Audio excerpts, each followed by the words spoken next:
the situation in Lebanon and the buffer zone that the Israelis wanted to make in the southern part of Lebanon. What can we learn right now about what's going on in the southern part of Lebanon, the confrontation? Is there anything happening on the ground? Yeah, I mean, up until now, the Zionists are getting their behind handed to them. Just a few hours ago, the Zionist media announced that one of their advancing columns got under attack in an ambush. We saw videos yesterday released by Hezbollah of their FPVs, hitting gatherings of Israeli soldiers, not even around inside any armored vehicles or something like that. So we also heard a few hours ago the Israelis say that one of their helicopters was shot down. So the resistance is hunting these sitting ducks every day. Yesterday, Hezbollah announced, I think, 18 different operations.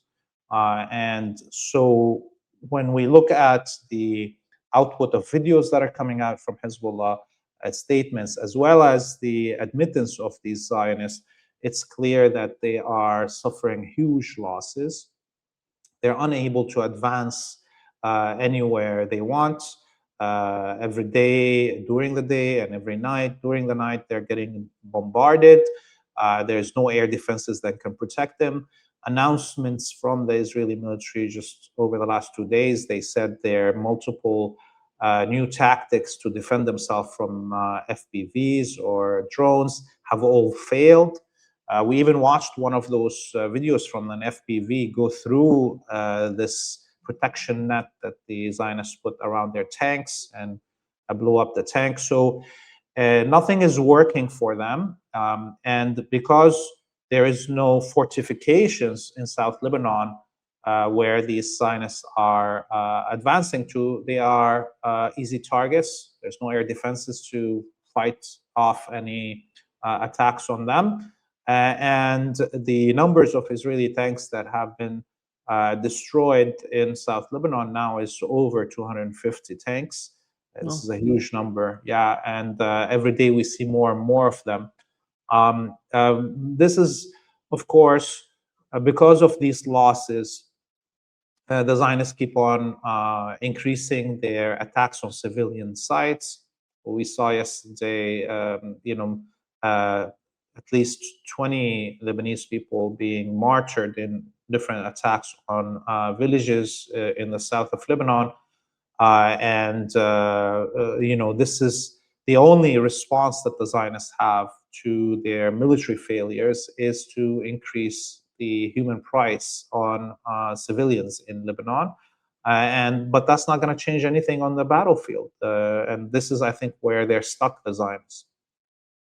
Laith, if you were to mention, to compare the Israeli defense system or the way that they can defend themselves against Hezbollah, how do you see the difference between their capabilities before this war started and right now, as we see it's happening in this, not only southern part of Lebanon, in northern part of Israel as well?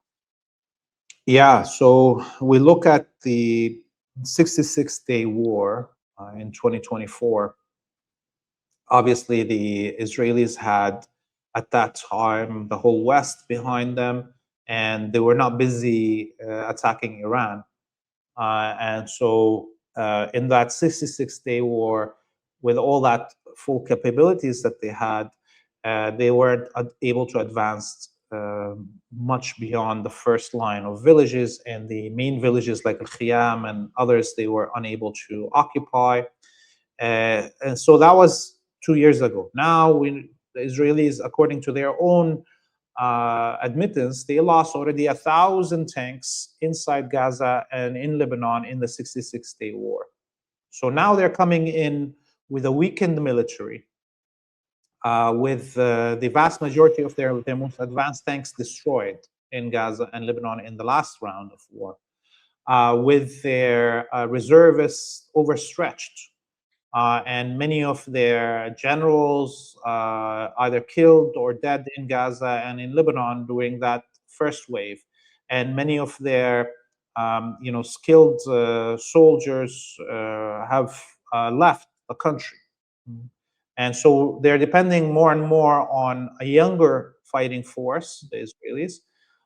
And the Israelis are good in one thing militarily, which is to bombard from air. They have one of the biggest air forces in the world, and an unlimited amount of munitions supplied to them by the West to bombard from air. But once they go on the ground, even in the best conditions, they are cowards. Their only training is to kill children and women and unarmed civilians in the West Bank and in Gaza. So once they are on the ground, the Israeli military starts collapsing. Now, add to it all those conditions that we talked about of already deteriorating power and equipment and quality of soldiers, and we can see why they are, losing so many tanks and soldiers inside South Lebanon right now, even more than the 66-day war. I mean, we look at those videos that Hezbollah is releasing from the FPVs, and when you noticed 6 or 7 tanks and APCs all gathered in one place, that's a stupid move. This is something you don't do except if you're an amateur. And this is what truly it is. The army of the Zionists is an amateur force.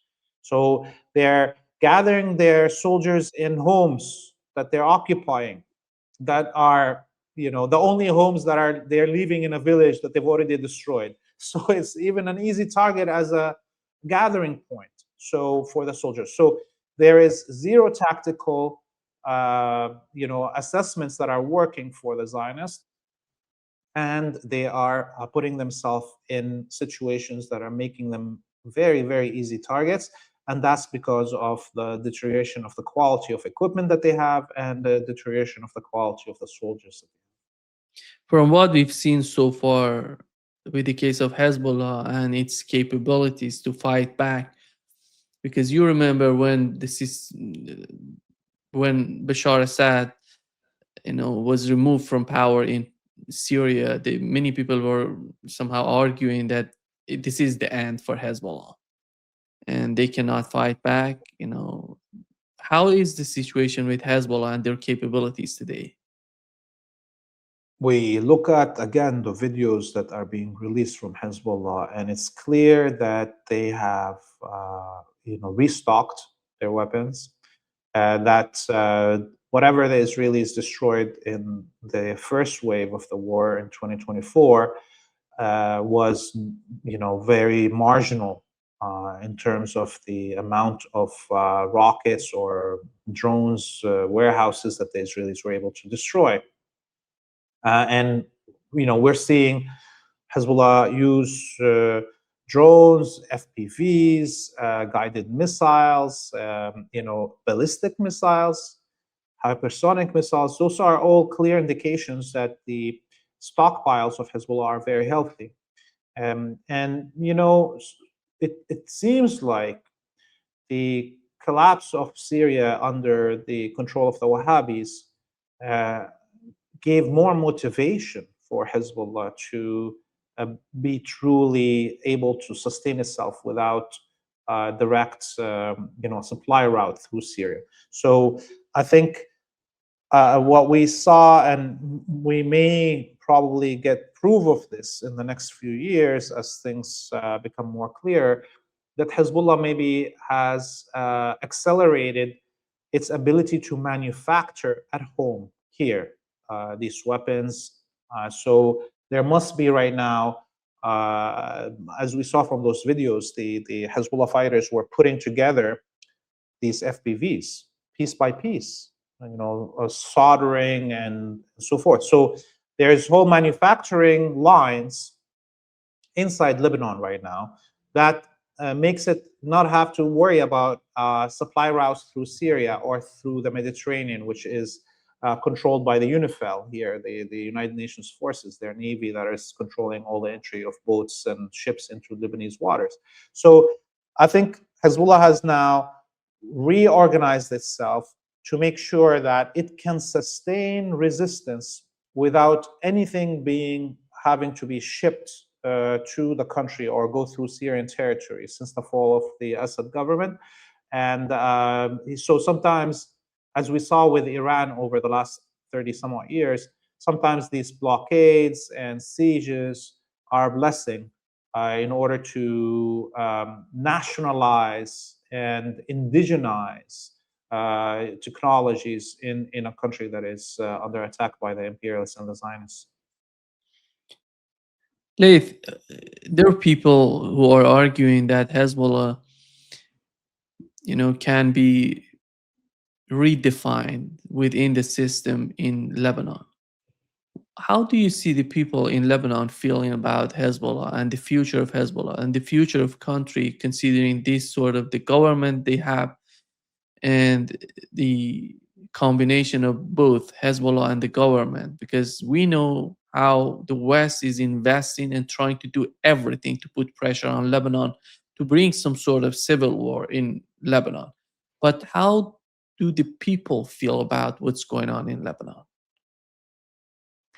Yeah, I mean, we look at the surveys done of the Lebanese population, and we can see that the absolute majority of Shia, something around 90 something percent, are supportive of Hezbollah and against the disarmaments.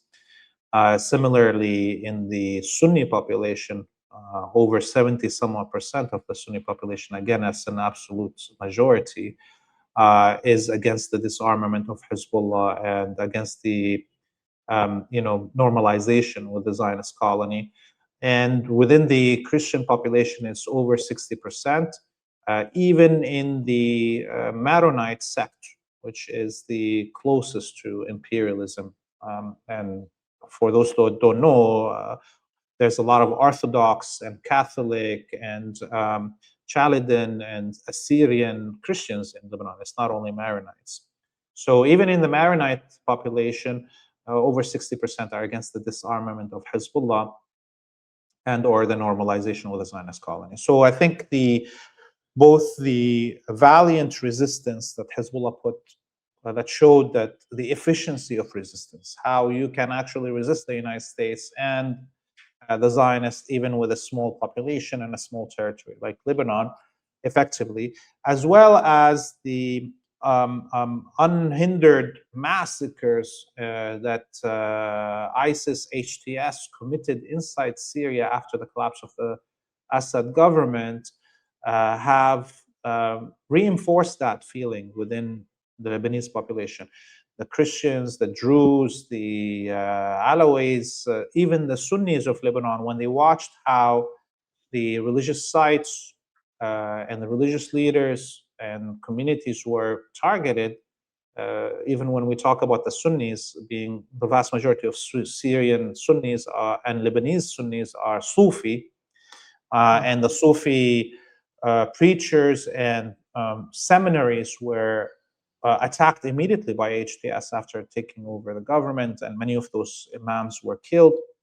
That I think threatened a lot of even the Sunnis in Lebanon, and they don't want to see what happened in Syria to happen to them. So this reinforced support for the resistance and the intentional attacks on Christian villages and or on Sunni institutions in Lebanon that the Israelis committed over the last few months, whether it's that destruction of the statue of Jesus Christ and or desecration of churches in the south of Lebanon, or the attacks on the Sunni nonprofit that helps the disabled and the orphans here in in Lebanon, in Saida, Al-Maqasid Association, which is the main charitable arm of the Sunni population here in Lebanon. That immediately triggered an opposite reaction of what the Zionists want. The Zionists were attacking these Christian and Sunni sites and organizations to, kind of force these communities to say, hey, stop Hezbollah because they're attacking me. No, what the action was the opposite, The reaction was, Hezbollah, defend us more. Okay, so I think this is the overall, what is happening in terms of the feelings here in Lebanon of the population. Laith, the situation in southern part of Lebanon, I think, is so important for the decision makers in Lebanon, both in Hezbollah and the government in Lebanon. And we know that the policy of Hezbollah is fighting back and resistance. And they're not gonna, back down on that. But what is the policy of the government when it comes to the southern part of Lebanon? Because they know Israelis are talking about creating a buffer zone in southern part of Lebanon. That goes to the Litani River? I would say it's gonna go beyond Litani River. And how do they communicate that with the Lebanese people? Yeah, the Lebanese government is having a hard time um, explaining to the Lebanese population what it really wants. There's contradiction messages in the same statements that are coming out from the president, the prime minister of the government, and the government. On the one hand, they are arguing that the state sovereignty entails that only the government is the one that can declare war against anyone and or carry arms to defend the country. On the other hand, they're refusing to send the military to defend the south of Lebanon. So I think much of how this government is acting feels out of time. It's like, as we say in Arabic, he's going to the Hajj as everybody is coming back. Okay. Yeah. So it's like, maybe this language of the collaborationist government here in Lebanon would have worked 15 years ago in the middle of the quote unquote Arab autumn, right? But we all watched, the whole world watched a genocide happen in Gaza. We all watched how the Saudi and Emirati regimes and so forth collaborated with the Israelis to attack Iran, to also destroy Syria. And so it is suicidal. What the Lebanese government is doing today is suicidal because, their sponsors, the Zionists and the Americans, are actually at their weakest point in history. Okay, so if for anyone that is critical even of Hezbollah, when they are watching how the Lebanese government is maneuvering itself in these statements, they are also feeling disappointed because there's nothing innovative in what this government is saying, and it's even their propaganda is not that good. It's not manipulative enough to get the Lebanese population to somehow blame everything on Hezbollah. So I think the Lebanese officials, the president and the prime minister, are putting themselves in a dead end. Okay, and it's a one-way street that they're taking, and it's a dead end at the end. Once there's no way for them to retreat from the positions that they're taking. And every time they make a statement that is critical of Hezbollah or is, somehow supportive of the imperialist, is digging them deeper into the hole. And I think there's nothing that the governments of Lebanon can do to better the aims of the imperialists and the Zionists in Lebanon, and they cannot deliver on what the West wants. They want them to disarm Hezbollah, but they don't have the power to. They don't have the manpower to. They don't have the weapons to. And Hezbollah is just ignoring them and is continuing. And this is partially, I think, why a lot of people are asking, why is Hezbollah not leading a coup, or why isn't there a revolution in Lebanon against these collaborationist prime minister and president? And the truth is because actually there is no power in the Lebanese government, and so why even fight for it? Let them talk. Let them waste the money of the Saudis, the Emiratis and Qataris and the Zionists and Americans that are throwing all this money on these politicians and on the imperialist media. Let them spend it because it has no effect. It's better that they spend it there than spending it on weapons to kill Lebanese people or Palestinian